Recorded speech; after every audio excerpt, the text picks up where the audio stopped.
We're looking at simplifying radicals, and radicals basically means square root. So if you're used to this symbolic notation, that is representing the radical and the square root.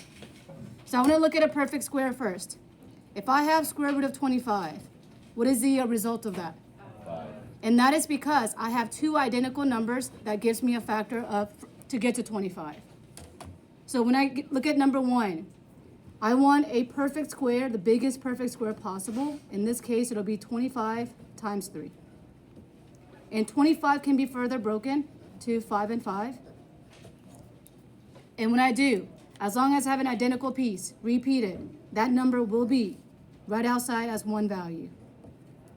Is there another radical 3? Nope, that stays inside the radical. And that is our final answer. Now, if you like checking answers or checking for work, you can type in radical 75 on the calculator and type in your final answer. You'll get the same ugly decimal, okay? But of course, we're not using it on our test or quiz. So let's go on to example 2 with the neighbor. Tap on your neighbor. Alright, so it'd be 9, no, it would be 9 and 3. And then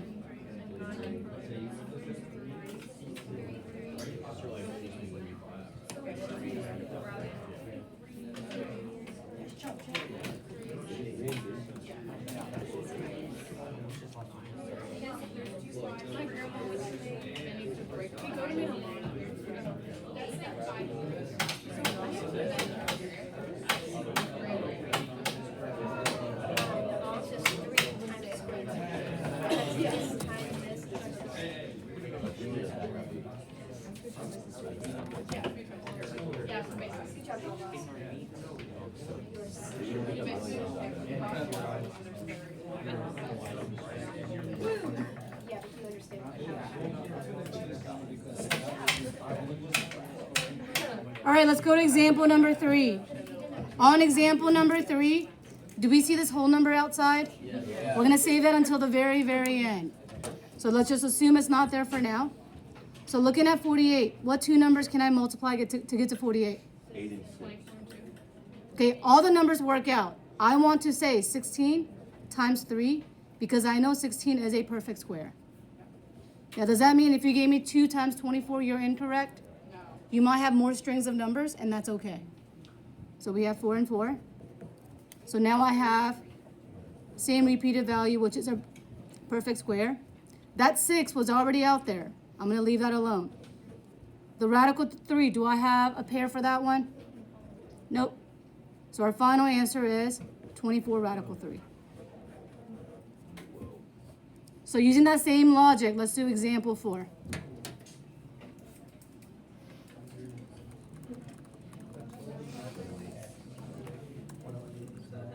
Like 54 and 2. Or 22 and 4. Wait. 22 and 4. Or 11 and 8. Wait,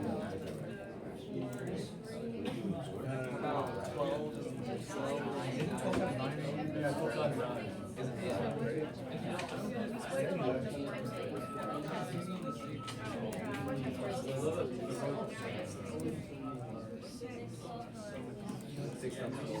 Which would be 3 and 4 and 3 and 3.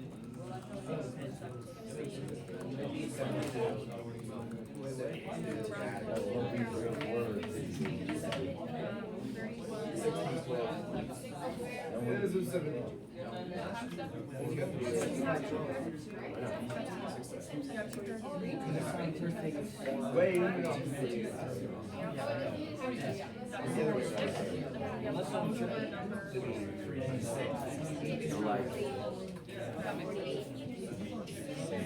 it would be 3. 16 and 12. 18.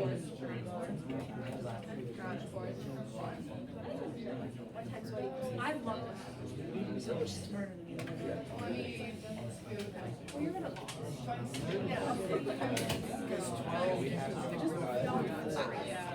the longest until the end of the year, and like,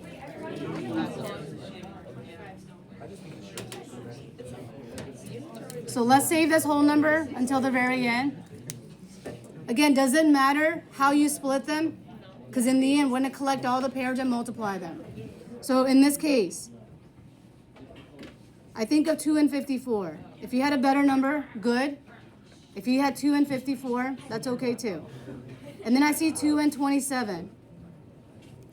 For 27, I'm going to be a little bit lazy. Y'all okay if I do 3, 3, and 3? Instead of splitting them into pairs? If you don't want that, take an extra step. And then we have our sets.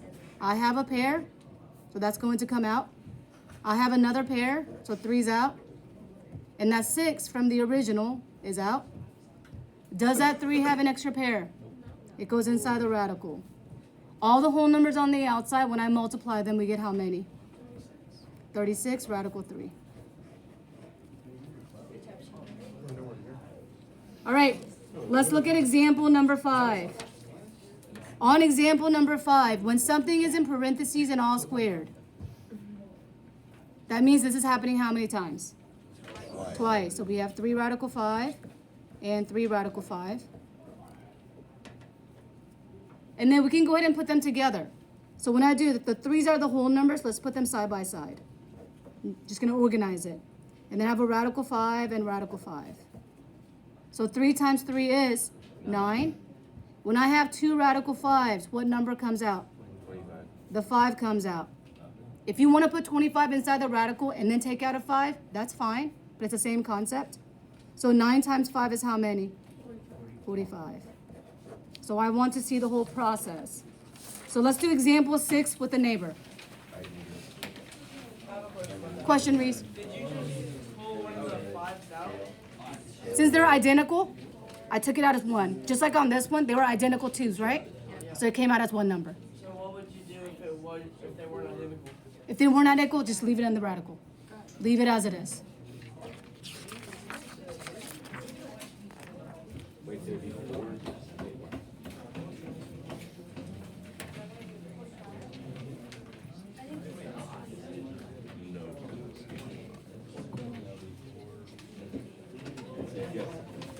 Yeah, that's what I'm saying. Okay. Download After. too slow. So we're like, you can see that. Do you have paper to write? Yeah, write on paper.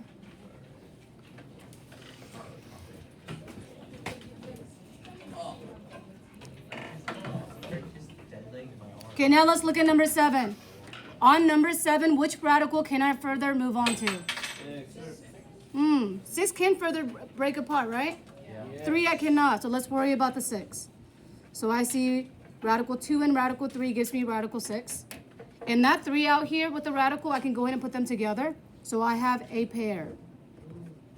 This 2 does not have a pair, so leave that inside the radical. And we're done. Okay, let's go over number 8 together. This is similar to the one from, I believe, the way I taught number 5. So let's go ahead and put all the whole numbers together. 4 side by side with 3. And then we have 6 and radical 2. I know the 4 times 3 has to give me how many? 12. Let's further split the 6 just like the previous problem. I see 2 times radical 3. Can I put the radical 2's that are repeated together? Yeah. That comes outside. Which one is the one without a pair? 3. 3. So then when I multiply the whole numbers on the outside, we get 24 radical 3. All right. I want to move on to the next page.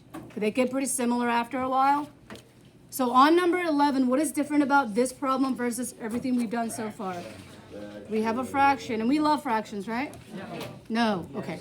Let's see if I can change that. So when I have a radical and it's got all the fraction in the inside, I can separate them. So radical 5 and radical 9. And then we can ask ourselves, where's my perfect square? Oh, not bad. So radical 5 over 3, and that's it. Was that scary? Not as much, right? A little bit. A little bit. We gotta run the other way, right? Okay, on the next one. I'm going to give you a trick after, because when I share a trick, some of you guys want to use it every single time when it doesn't work every time. All right? So let's go traditionally first. So on number 12, let's separate this. Radical 8 and radical 32. And then I'm going to ask myself, can I further split the 8 and can I further split the 32? Ooh, pretty too, huh? Okay, on 8, I'm going to be a little lazy on this one and say 2, 2, and 2. If you want to say 4 times 2 and further split the 4, go for it. So my method is not the only way. So then, when I go ahead and put our pair together, the 2 comes out. What about my third 2? Stays inside, leave it, good. For 32, I like 16 and 2. If you want to say 4 times 8, that's okay. And then that's going to give us 4 and 4. So I have 4 radical 2. Are we good on that so far? So let's put them in a fractional manner. So we have 2 radical 2 over 4 radical 2. If I have the exact same value on the top and the bottom, what are we allowed to do? So isn't that exactly the same? Same radical 2 over same radical 2 must be 1. Yes? Can I further simplify 2 over 4? Yes. 1 over 2. All right. The next part you do not have to write. But if you like tricks and you're pretty good applying them, then you can. Yeah. So only look if you're like, hey, I might mess up. All right? So here I go. You don't have to write this. All right, let's look inside the radical. Can I simplify 8 over 32? Yes. 8 over 32. Notice I'm not messing with the radical. Leave it alone. So 8 over 32 can both be divisible by 8, right? So that's going to give us 1 over what? Okay, now separate them. Radical 1, radical 4. Isn't square root of 1 basically 1 times 1? Okay. Isn't square root of 4 2 times 2? Did I get the same answer? If you like it, use it. If you forget, go traditionally. Good? That was pretty good? Yeah. All right. Let's see. Let's look at number 14 together. Can I simplify 12 over 49? 12 over 48. Okay, not 49 though, right? Let's go ahead and separate them then. So I have 12 and then radical 49. The nice thing is the denominator is what? Just 7. So let's take our radical 12 and see if we can further simplify. What 2 numbers can we think of? I heard 3 and 4 I like. 6 and 2 also works. Nothing wrong with it. So we have radical 2, radical 2. I have a pair. And then radical 3 does not have a pair. Now from here, you have to always look at something. The whole numbers on the top and the bottom must simplify. Can I further simplify 2 over 7? What if that 7 were to be a 6? Then you can. Everyone good with that? Only simplify the whole numbers if you can. All right, on the last page, let's look at number 16 and number 17. And it's going to sound more like Algebra 1 / a little bit of Algebra 2. So on number 16, let's assume we're in Algebra 1. What is the first thing we are going to do on both sides? Add 3. You're like, ooh, I like that. So that's going to give us 2x squared is equal to 150. Is everyone good with that? Yes. What's our next step after that? Divided by 2.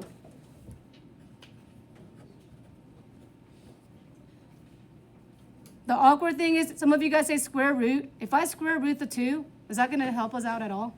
No. No. So we don't have to take it the hard way. So we have x squared is equal to 75. What is the opposite of squaring? Square rooting. So when I square root and square, it cancels each other out. So let's do some math on the side. 75, it's going to split to what 2 numbers? 15 and 5. Ooh, I like 25. If you had the 15, that's okay. Ooh, that's a 5. So we know we have 5 radical 3. So I'm gonna kind of get a little technical here. When you were square rooting something last year, were there one answer or two answers? Two, plus or minus. All right, now let's do example number 17. Is that looking kind of scary? Yes.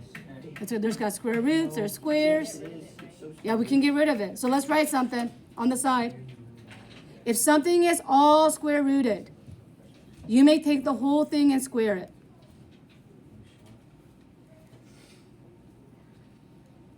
So let's see if that does apply on this one. Is everything on my left all square rooted?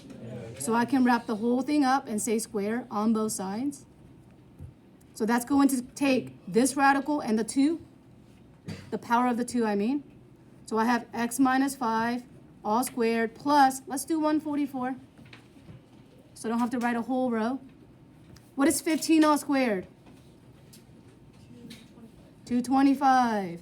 So let's subtract 144 on both sides. You're like, oh no, we have to subtract big numbers. So we have x minus 5 all squared. What is 225 minus 144? 81. Very good. And that number kind of turned out pretty well, right? When something is squared, what do I do on both sides? Square root. Let's do that on both sides. So when I square root, this radical and the square goes away.